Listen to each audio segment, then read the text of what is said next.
Madame, Messieurs, bonsoir. Merci de votre fidélité. Bienvenue dans ce journal. À la une de l'actualité, une solution va être trouvée sous peu concernant les 3 premiers représentants du CSPJ, selon Sylvain Exantus, de Religion pour la paix. Il estime que les conseillers contestés ont fait preuve de dépassement de soi lors d'une rencontre vendredi au Palais national pour débattre de la question.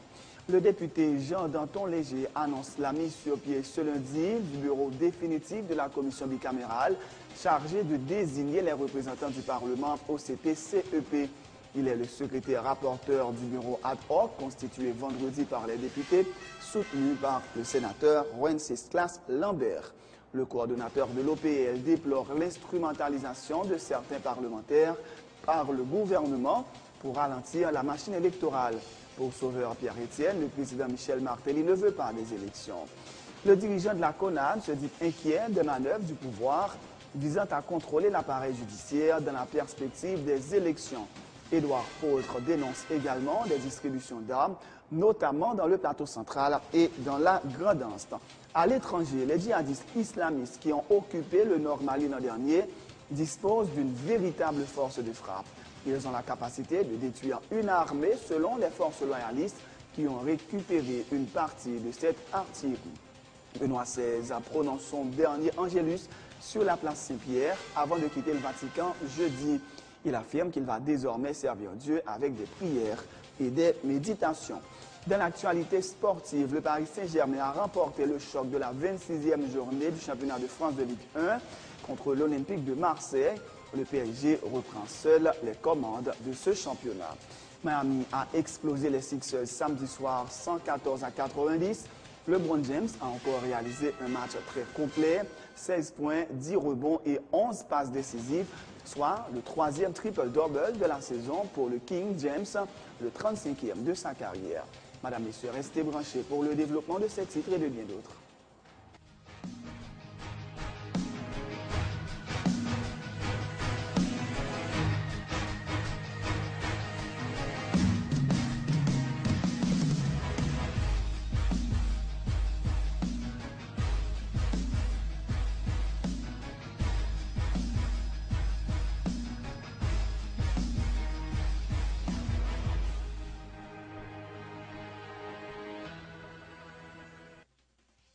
Ou c'est fanatique boule qui a roulé tout partout, ou remettre toute discipline dans la sport, ou voulez soumettre en discussion avec amis pour tout ça qui concerne l'actualité. Ou un bon jambette sur toute équipe, entraîneur, joueur, pour qu'on ait l'air en forme, l'air en baisse. Et un bon jeu d'information avec précision sur le mouvement de transfert dans mi-temps équipe. Point boule, c'est Télépluriel, chaîne 44, chaque lundi, 8h soir pour 9h30. Même émission ça, on peut regarder encore chaque jeudi, sorti 4h pour arriver 5h30. Point boule, et une émission avec 2 plus gros noms dans la fête sport en Haïti. Rodi Sanon, avec Ralph Nanty.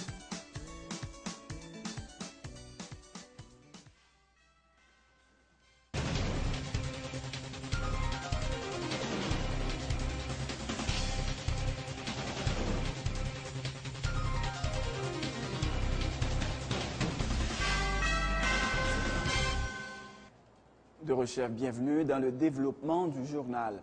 Le président Michel Martelly a rencontré vendredi au Palais national les 3 représentants contestés du CSPJ au CT-CEP. Le chef de l'État entendait trouver la meilleure formule pour permettre au pouvoir judiciaire de réduire de moitié le nombre de ses représentants au collège électoral. La rencontre a eu lieu en présence des responsables de la plateforme Religion pour la paix.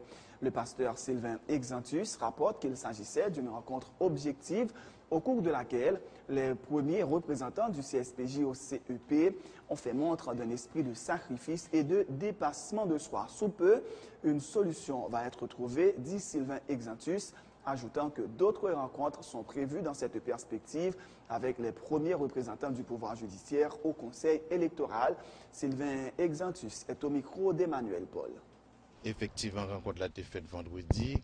Religion pour la paix est invitée. Et le président de la République était là avec les 3 premiers conseillers qui étaient déjà installés dans le conseil électoral. Et rencontre ça, c'est une rencontre qui était bien déroulée et il y a des avancées extraordinaires qui étaient faites. C'est une rencontre objective et les conseillers ils ont été exposés situation ils ont noté remarqué dans une grandeur d'âme, gagné un dépassement de soi. et yo montré que remet pays yo et que pas un sacrifice que pas fait pour pays yo et religion pour la paix te prend note de bonne foi yo et yo gain temps devant yo pour yo assimiler et gain l'autre rencontre qui projeté encore ensemble avec yo en vue d'un dénouement définitif de crise que CSPJ a traversé. Yo montré grandeur d'âme yo, pas gagné sacrifice yo pas faire au dit mais je dis et on dit le minimum de sacrifices que tu es capable de faire, c'est démissionner pour faciliter CSPJ, les représentés par et 3 autres représentants légalement désignés. Est-ce que nous discutons ça avec eux? Yo entendu pour y aller? Bon, c'est une prise de contact. Nous pas capables de parler dans place, mais c'est que rencontre là, était basée essentiellement sur comment nous capables d'arriver à une solution consensuelle qui pour permettre que CSPJ gagne 3 représentants au lieu de 6. Et nous croyons que bientôt va avoir une solution définitive parce que disposition que nous avons là, les papes fait défaut et je crois que nous n'a pas arrivé à une solution qui va satisfaire toutes les parties parce que Haïti a souffert et tout yo comprendre souffrance Haïti, yo pas voulu faire partie problème pays donc yo dit clairement yo voulu faire partie solution pays donc nous pas mettre en doute capacité pour négocier et capacité pour favoriser un dénouement heureux à crise là donc n'attend solution c'est qui ça le capable là pasteur Sylvain Xantus dans ça. Nous-mêmes comme médiateurs nous pas une solution pour nous proposer c'est que lorsque 2 parties et chita sur table nous gain pour nous écouter yo encourager yo et encourager pour mettre intérêt pays en avant encourager pour partager ça dans main yo et parce que l'arrivée sous table négociation mais on plein mais l'on sorti ou pas sorti mais plein donc faut qu'on partager ou recevoir ou bailler tout donc en ce sens n'attend qui ça yo ka bailler et n'attend yo même tout qui ça yo ka recevoir parce que négociation c'est donnant les considérer qui qualité lettre yon a représentant contesté CSPJ dans le conseil électoral permanent, il était écrit ou même personnellement suite à démarche religion pour la paix entamée pour te rencontrer. Est-ce que nous sommes capables d'espérer une nouvelle rencontre ça qui était faite dans le palais national là, ça capable permettre mon ça évoluer dans position qui c'est à se déplacer à 3 monde qui légalement désignés. Bon, pas quoi me cap parler de sujet ça que me cap d'où c'est que nous prenons de la hauteur, nous montons plus haut que question ça, donc il n'est pas fait objet de discussion et de pensée. Non. Le député de l'Érogane, Maître Jean Danton Léger, annonce la mise sur pied ce lundi du bureau définitif de la commission bicamérale chargée de désigner les représentants du Parlement au CTCEP. Le parlementaire qui joue le rôle de secrétaire rapporteur et porte-parole du bureau ad hoc constitué vendredi dernier, annonce qu'il démissionnera de son poste dès que le nouveau bureau sera constitué. Il appelle à ses collègues commissionnaires qui n'avaient pas pris part à la séance de travail du 22 février à mettre la main à la pâte pour permettre au Parlement de désigner ses membres au collège électoral et ne pas ralentir le processus. Sinon, prévient-il, si les élections ne sont pas réalisées, le chef de l'État va constater la caducité du Parlement et diriger par décret. Jean Danton Léger répond à Marie-Lucie Bonhomme à l'émission Sans détour qui sera diffusée à 20h ce dimanche. Moi, je crois que l'autre son est là, fait une réunion, fait sur toute lumière, toute moyen, pour empêcher à ce que ça ne va pas arriver. Si nous ne pas mettre en branle tout ça nous gagne comme intelligence pour nous faire élection, nous allons arriver à ça peut-être le président a besoin de caducité parlement pour la diriger par décret. Moi d'accord tout avec Pasteur Paul pour nous dire que c'est pas parce que nous voulons réaliser l'élection et ce dans le meilleur des délais pour nous obliger à venir à n'importe conseil électoral provisoire. Mais moi-même, je prends soin pour me dire que à côté de 72 candidats qui fait dépôt candidature déjà bien avant l'existence de la commission bicamérale, nous avons l'autre figure de pro haïtienne vient faire dépôt candidature. Non, mais ça c'est pour vous-même. Pour vous-même, j'aime dire que c'est ou juste sous électron libre, mais on regarde députés eux-mêmes, bloc députés, PSP, eux-mêmes, tenu mordicus, faut que c'est bureau à monter. Sénateur, c'est ça Abdoulaye, mais on même dès le départ, c'était position pour. Mais ouais, aucun camp pas arrivé à rejoindre nous. Mais sauf que finalement, c'est vous-même qui juste adjoint le camp qui te dit pour monter le bureau. Non. Les mon côté, madame Bonhomme, va rejoindre le monde. Monde plus vite joindre moi. Mon petit est leader. Et ce n'est pas un cadeau que le collègue PSP t'a fait pour mettre le secrétaire rapporteur ou bien porte-parole bureau ad hoc là. Je pense qu'il y a une capacité, une compétence pour ça et il y a une loyauté pour ça. La preuve, en fait, à bonne que demain, les jeux seront faits. Et quelle assurance? Oui, c'est ça. Moi-même, j'ai gagné en mission. Mission, c'était monter en bureau définitif. Mes commissaires vont réunir, tout le monde à plat, et on pourra louer ça. Okay. Et je souhaite que Télépriel baille flash là en premier, que dans ton léger, je vais te l'éponge, parce que commissaire tout réunis. Et puisque le job moi c'était pour me bailler une invitation pour être là, et puisque là, et je démissionne. Le dirigeant de la CONAN dénonce des distributions d'armes, notamment dans le plateau central et dans la Grand'Anse, alors que les élections doivent se tenir dans le pays. Édouard Poltre exprime également ses inquiétudes par rapport aux manœuvres du pouvoir visant à contrôler l'appareil judiciaire. C'est dommage que le gouvernement n'ait tiré aucune leçon de l'histoire récente de l'organisation des élections en Haïti, dit-il, faisant référence au scrutin de 2000 et 2010. Aujourd'hui, nous avons un sentiment que les dirigeants actuels n'ont pas tiré aucune leçon du passé. Ils n'ont pas tiré leçon qui s'est passé en l'année 2000 et dans l'élection président Aristide. Ils n'ont pas tiré leçon de ce qui s'est passé en 2004. Ils ont fait élection en 2010, là, ils n'ont pas tiré leçon de lui. Et aujourd'hui, ils ont embarqué le pays dans une direction que personne ne va comprendre. Est-ce que ça veut dire que nous-mêmes, nous avons inquiétude, nous ne pas connaître qui va pouvoir réagir? Ah oui, nous avons inquiétude. Nous avons pile inquiétude. Par exemple, information qui vient de joindre nous qui dit que il y a des armes qui circulent dans le pays. Dans le processus électoral, on n'est pas capable de gagner des armes qui distribuées. Gagner information qui vient de joindre nous qui montre que il y a une sorte de mise en place qui est faite à travers juge de paix, commissaire gouvernement, etc. Ça, non processus électoral, tout le monde connaît pour qui ça y a fait. Et ça fait que nous-mêmes, nous avons besoin de demander nos questions, qui bon nous praler. Mais et dépendant donc de réaction pouvoir par rapport à rassemblement, par rapport à l'opinion qui a développé en dans la communauté haïtienne, pour la société civile là en général, et nous connaissons qui comportement pour nous-mêmes nous gagnons. Edouard Poltre dit que vous gagnez des informations qui disent des armes qui ont circulé et qui secteur qui a fait des armes circuler. Écoutez, on pouvoir et un gouvernement, en tout cas, qui est en place, et que s'il n'est pas connaît, s'il n'a pas d'information que les armes qui ont circulé, ça veut dire ou bien il fait mes yeux, il quitte les armes distribuées, donc et pas capable de dire qui secteur. Est-ce que c'est tout le pays qui est concerné ou bien nous connaissons?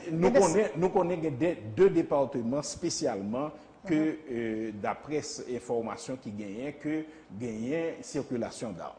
Et vous parlez nous de département du centre, vous parlez nous de département de la Grand'Anse. Vous comprenez côté qui gagnent ont mis en place donc écoutez qui ça pour le gouvernement fait avec information ça dépendant donc de réaction vous comprenez ou pral connaît qui est-ce qui a distribué les armes, qui est-ce qui a fait circulation d'armes que en pile organisation de droits humains connaît.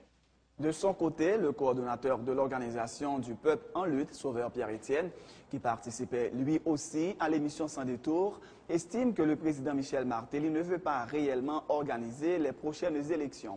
Selon lui, des parlementaires sont instrumentalisés pour ralentir la machine électorale. Pour ce qui est de la distribution des armes, Sauveur Pierre-Étienne pointe du doigt le gouvernement. Nous ne pouvons pas tarder sous question ça. Il faut inscrire dans le cadre un projet. Ça veut dire une logique globale qui gagne dans le palais national. Côté, de plus en plus, l'exécutif présidentiel rend compte que il n'est pas populaire du tout. Parce que toute saleté offre au peuple là, eh bien, je ne dis pas, le peuple a clair que c'est une question de gangou rose, c'est une question de misère rose qui blaye dans le pays. C'est sous base ça, nous sommes capables de dire. Et le président lui-même, il a décidé, il n'a pas fait élection. Il n'a pas fait élection en novembre 2012 et il a joué pieds et mains pour ne pas faire élection en novembre 2013. Naturellement, il y a des contraintes parce que il y a un Conseil de sécurité des Nations Unies qui a fait pression sur le président, sur l'autorité, pour organiser l'élection. Donc, le président a traîné les pieds et ça nous est les mises en place de la commission, ça, eh bien, il fait partie du processus de dilatoire que le président met en branle pour voir comment il est arrivé en 2014. Arrivé en 2014, c'est dit que, bon, sénateur mandat a fini en 2015, eh bien, mandat a déjà fini. Donc, il faut faire élection pour 2 tiers Sénat. Or, sous ton tiers Sénat, ça veut dire Sénat dysfonctionnel. Mais le président prêt, l'exécutif présidentiel prêt, pour payer députés en fonction, députés membres PSP, payer le reste et mandat, salaire, et puis pour dire démissionner eux-mêmes. Et sous base ça, ou pas gagné Parlement encore, le président Dou a constaté caducité Parlement. Et même prévoit que il est capable de mettre, c'est ça conseiller le dit, transformer parlementaire par en assemblée constituante pour venir en nouvelle constitution. Donc finalement, son processus de duvalierisation, de macoutisation du régime, il y a une volonté pour restaurer l'ancien régime. Mais, comme le senti international la bas oppression, et nous-mêmes dans l'opposition, nous dit, le président pas qu'à la guerre tout le temps équipe à régime et qu'à l'état il faut faire élection. Sous base ça, il a commencé à distribuer les armes. Même après rappeler, pour l'ingénieur Paul, ce n'est pas seulement dans la Grandance, ce n'est pas seulement dans le plateau central, ce n'est pas seulement dans l'ouest que les armes sont distribuées. C'est à travers ça que les agents intérimaires de l'exécutif. Nous avons là qui fait tentative d'assassiner les députés Gerda Benjamin ou bien député Sorel Jacette. Mais c'est un coup de force, son hold-up électoral qui va l'organiser. Et il faut que tout le monde connaisse que il va le faire. OPL va mener le combat électoral. Nous connaissons que lorsque mon mimi dans l'élection, comment ça passe. C'est mettre le longage, remettre lui, et c'est ça qui va arriver pour le président Martelly. Tout à fait autre chose. La 3e conférence pour un monde équilibré s'est déroulée à Cuba du 28 au 30 janvier dernier.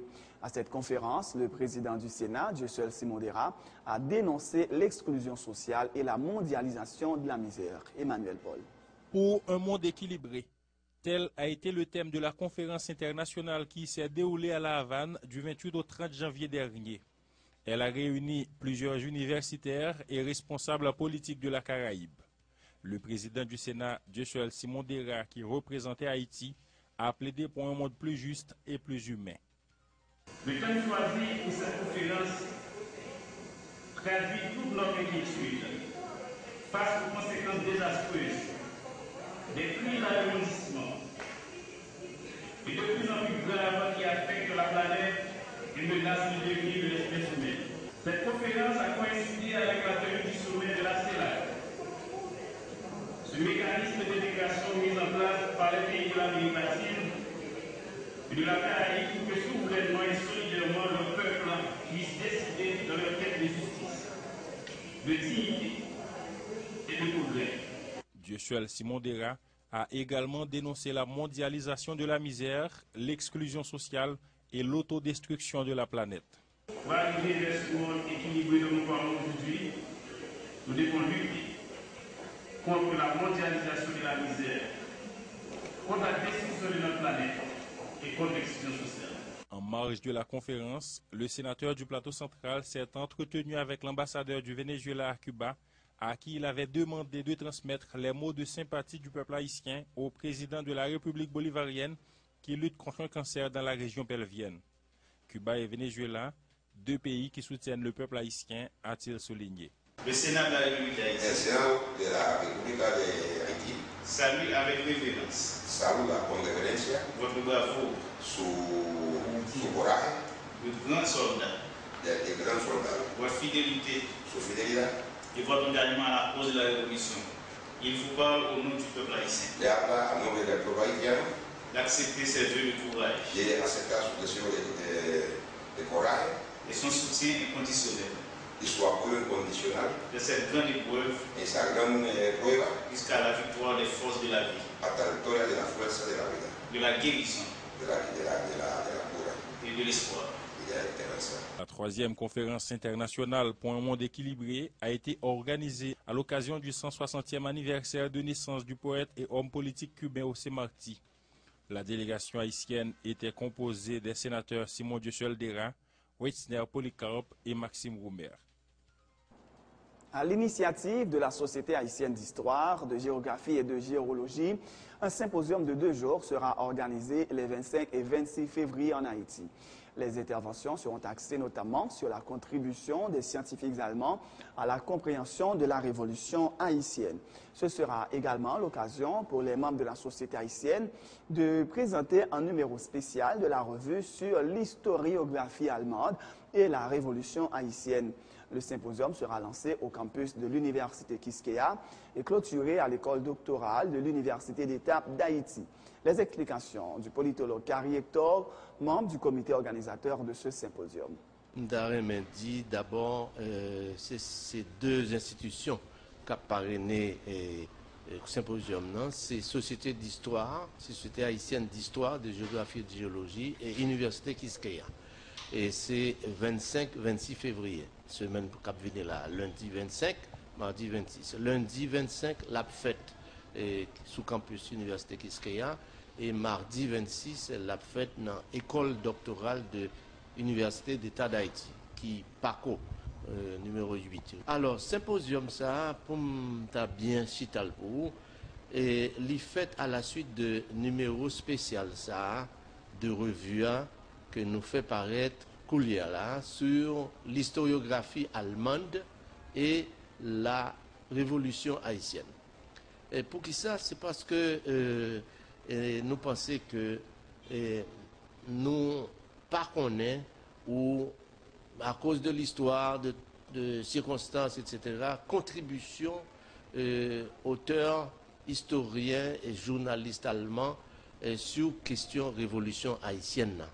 Et là, nous ciblons, bien entendu, d'abord, professeurs, chercheurs, enseignants, étudiants, qui intéressés à thème ça, à thème connexe, et un certain grand public qui, de toujours, est capable d'intéresser à l'apport de l'Allemagne à l'histoire d'Haïti. Parce que nous avons une histoire avec l'Allemagne qui remontait depuis le XVIIIe siècle.